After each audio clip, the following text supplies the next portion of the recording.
Another aspect which I feel is the trust factor. Very much. Because you have come businesses who have tested out with multiple agencies or individual SEO, doing SEO work or handling the website. So this is something where we see that building that trust factor to make it as a successful online business model is something. So very much. See, when you are meeting a customer for the first time, okay, why should he trust you? Right? The only reason he will trust you is the depth of your knowledge, okay, the kind of work you've done, your experience, and the kind of results you've shown for the work done.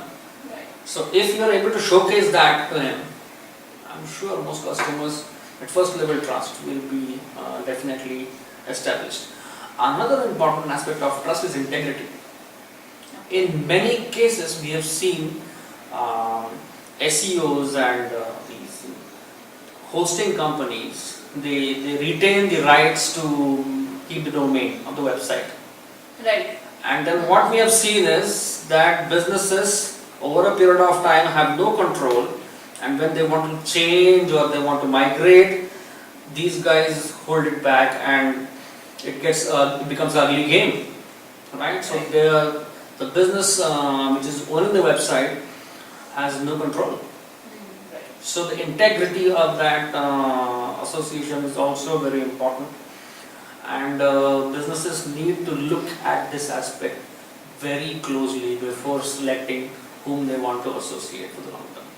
Right, and it's a very crucial point that you have highlighted. Hope this session was helpful to you. Please share your feedback by writing to the email, or if you have any other challenges taking your business online, please write to us on the email ID mentioned on screen. Thank you.